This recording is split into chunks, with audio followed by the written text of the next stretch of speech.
Bonjour chers frères et sœurs, salut à vous qui aimez l'histoire des aspects joyeux, aussi des aspects douloureux. Je voudrais parler d'un de nos ancêtres, c'est comme ça que j'appelle toujours les anciens, dont je fais un peu, dont je raconte un peu l'histoire, la vie. Voilà. J'ai fait dernièrement une vidéo sur Adje Minimbu, l'ancêtre d'Enzomon d'Ores Krobu. Ici et maintenant, je voudrais parler d'un ancêtre baoulé. On l'appelle Akpendrin Malan. Il a vécu une histoire tragique. Voilà, il a vécu une histoire tragique.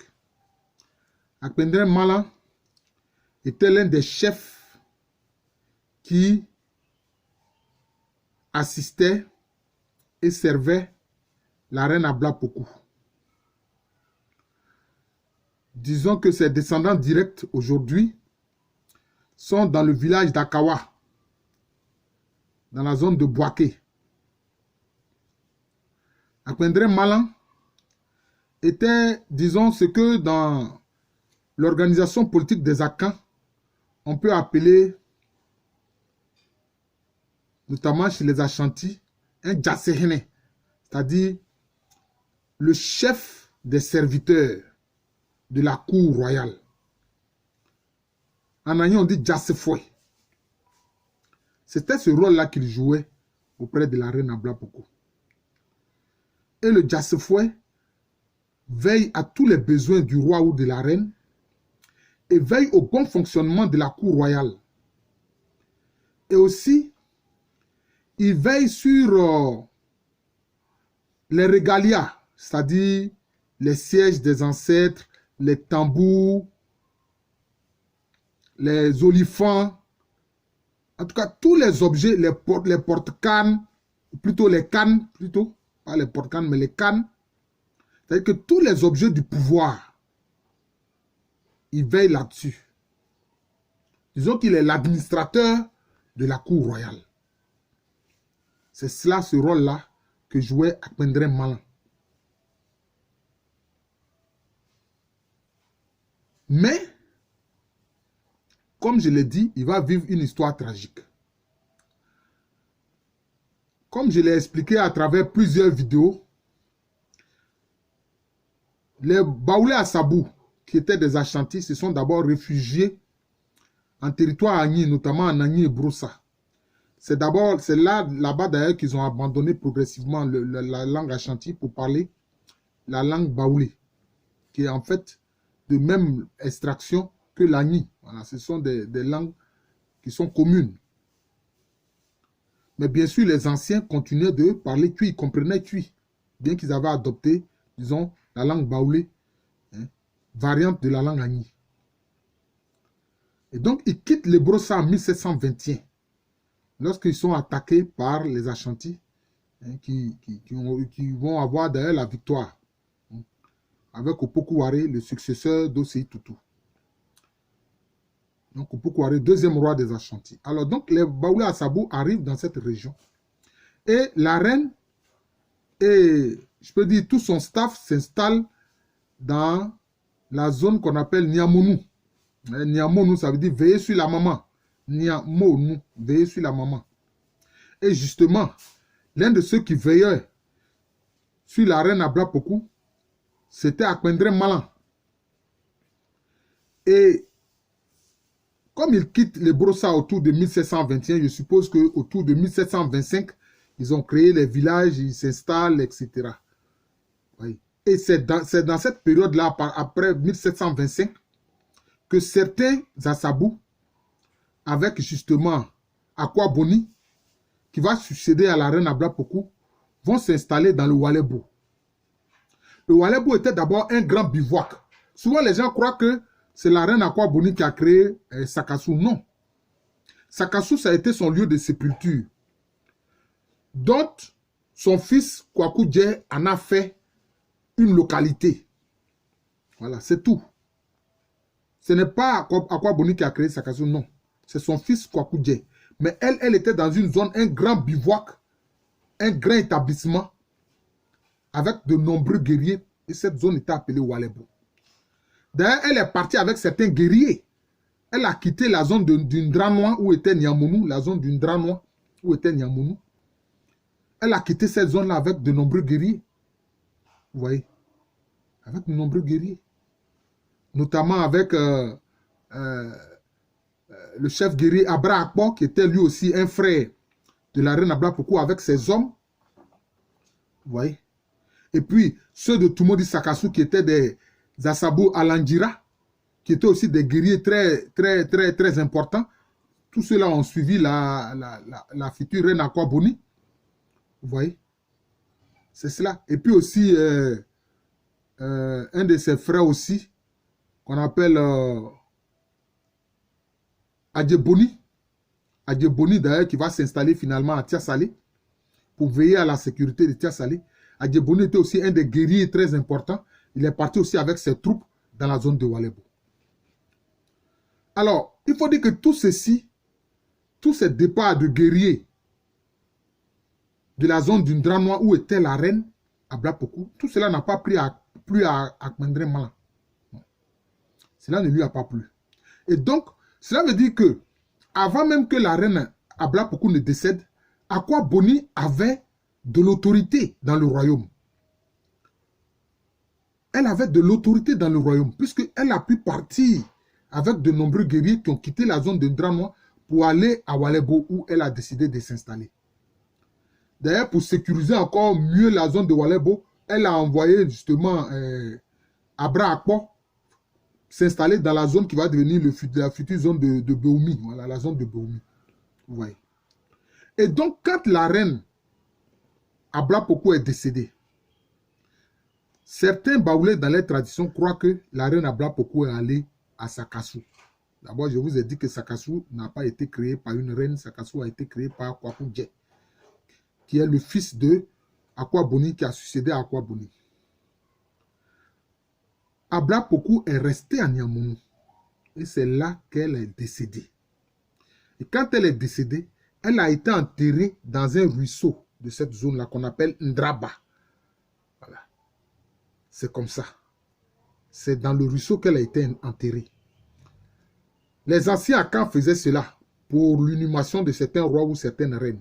Voilà. Ils détournaient momentanément le ruisseau, ils procédaient à l'inhumation, et quand c'est fait, ils retirent le barrage, et puis bon, le ruisseau reprend son cours normal. C'est comme ça que la reine Abla Pokou a été inhumée. C'est pour ça qu'on n'a pas un endroit précis de sa sépulture. C'est comme ça que ça s'est fait, en fait. Alors, comme je l'ai dit, Akpendre Malan n'a pas été content de toute cette façon de faire de Akwa Boni. Et donc, quand la reine Abla Pokou est décédée, il y a eu un problème de succession. Ah, ça, il faut que les Baoulés le sachent. C'est pour ça que quelquefois, quand j'aborde ces questions assez douloureuses, bon, il y a des gens qui s'en prennent à moi, mais moi je suis historien, ce n'est pas mon problème. Je veux que toute l'histoire soit sue. Voilà. Il faut qu'on retienne ça du procès à Kwame René. Qu'en tant qu'historien, il était serviteur de la vérité historique. Voilà, c'est comme ça. La vérité historique s'impose à l'historien et doit s'imposer à quiconque parce qu'elle est liée à la vérité. Voilà.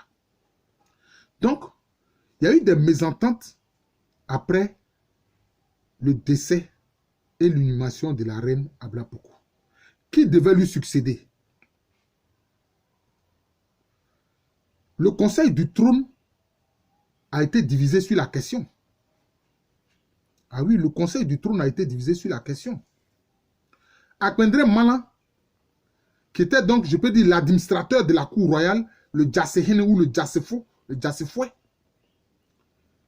lui, il a voulu que ce soit Akwa Ama qui succède à la reine Abla Pokou. Akwa Ama était l'une des sœurs de la reine Abla Pokou.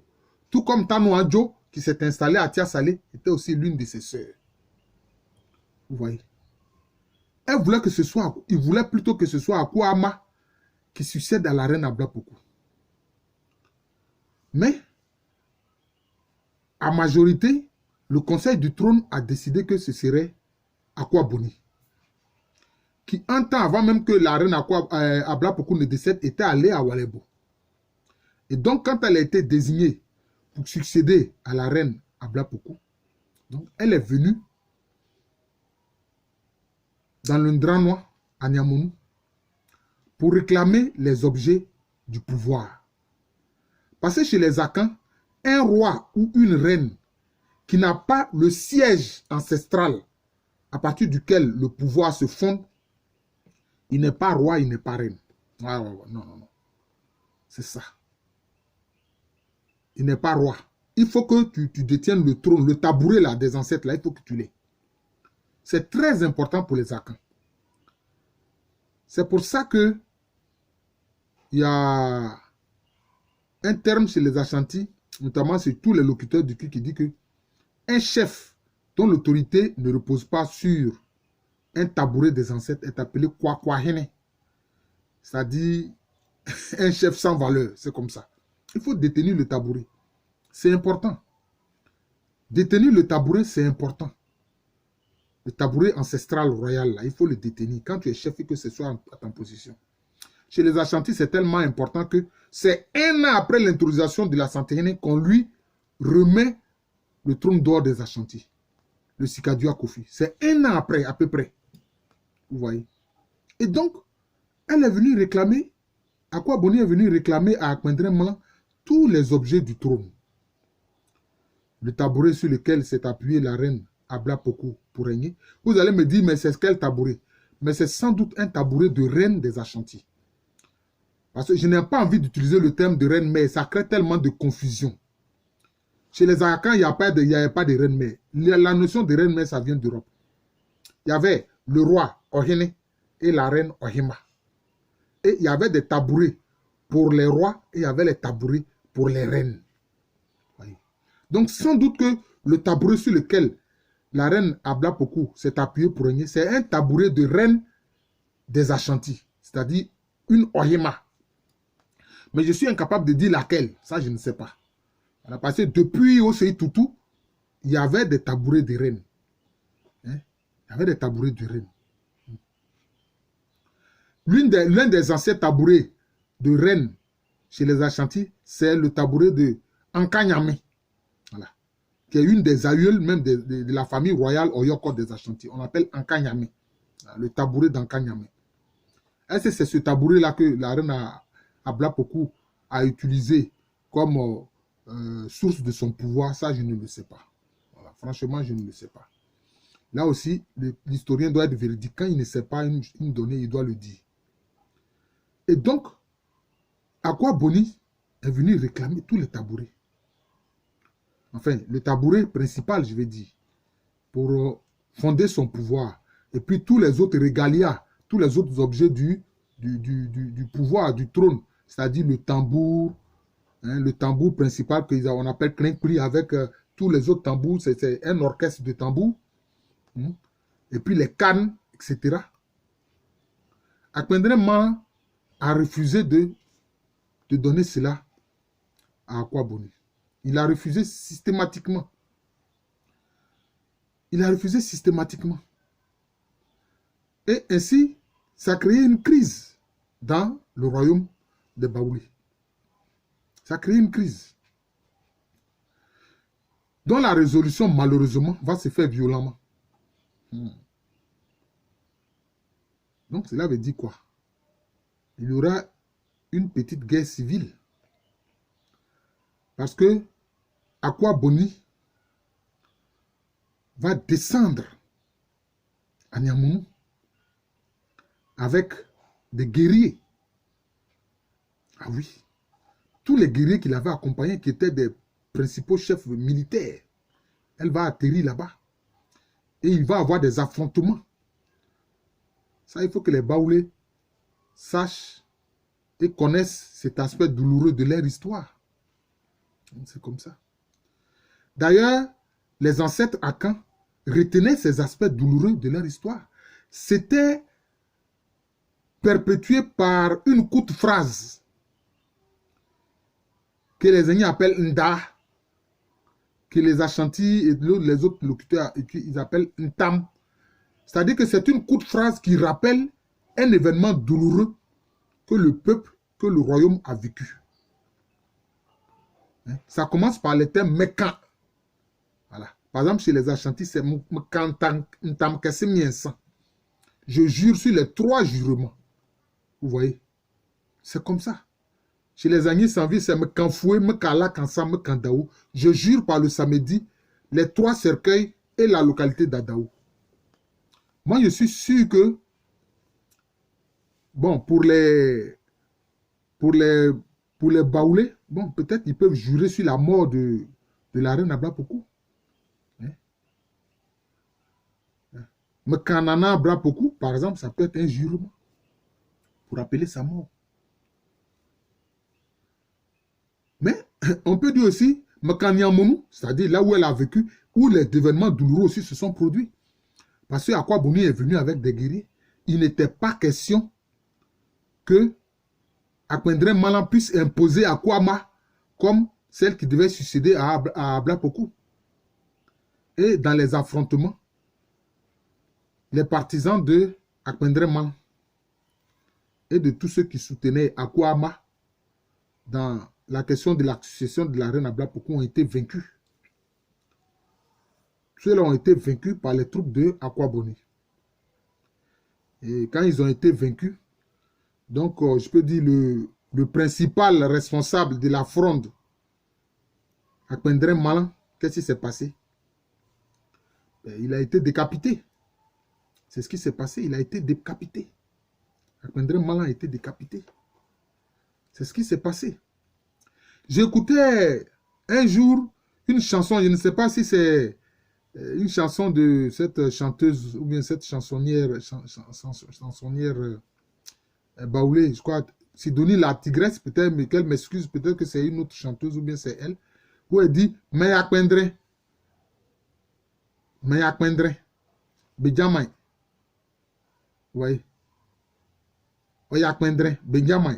C'est-à-dire que quelqu'un est devenu Akpendren, on ne l'épouse pas, on ne s'allie pas à lui. Mais en fait, quand on voit le nom Akpendren en Agni, j'ai dit en Agni, excusez-moi, en baoulé, d'ailleurs en Agni aussi ça dit la même chose, Akpendren. Mais en fait, le nom même en langue Ashanti, c'est Apenteng. Le nom Apenteng existe encore en Ashanti et dans beaucoup de pays de groupe Akan où on parle la langue Tui. Mais Apenteng devient Akpendren en baoulé. Menyakpendre, Benyamame. Oyakpendre, Benjamin. Donc, cela veut dire que ce mot-là veut dire je suis devenu Akpendren, on ne me marie pas, on ne m'épouse pas. Voilà ce que cette dame-là dit dans sa chanson.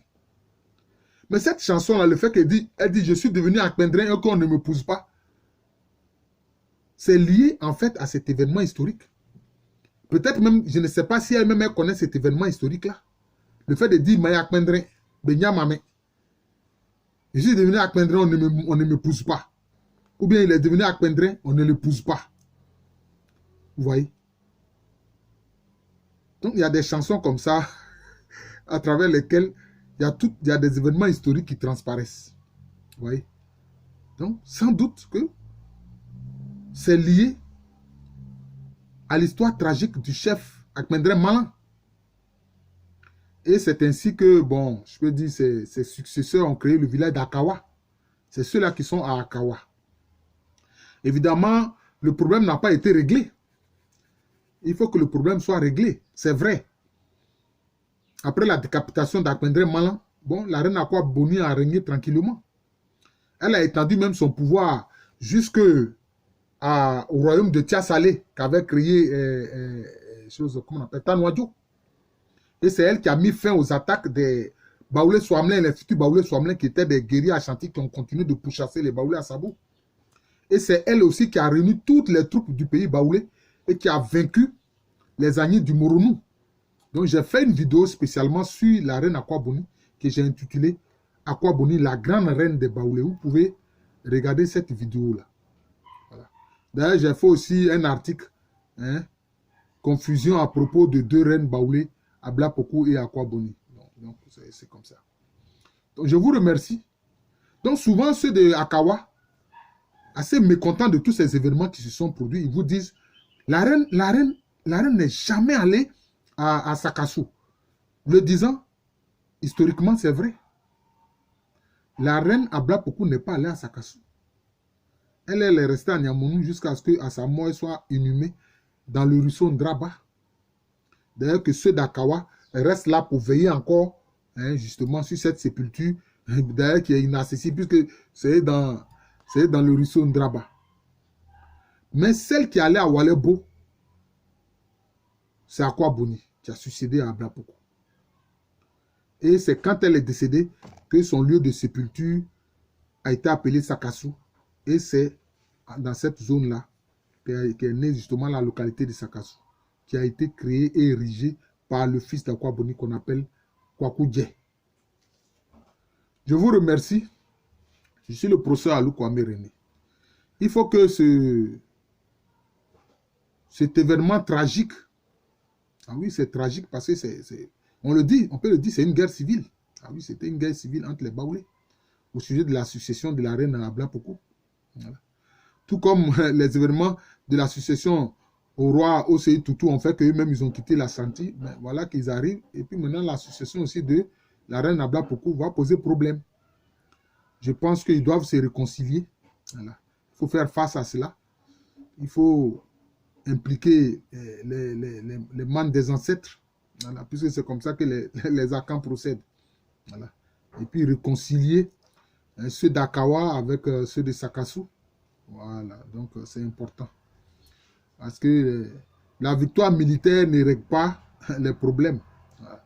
Même après la victoire militaire, il faut s'asseoir et puis se réconcilier. Voilà. Je vous remercie. J'enseigne à l'université Félix Houphouët-Boigny, une université qui est à Cocody. C'est dans la ville d'Abidjan. Une ville qui est d'un pays appelé Côte d'Ivoire. La Côte d'Ivoire, un pays situé en Afrique de l'Ouest. Merci encore et bonne journée à tous.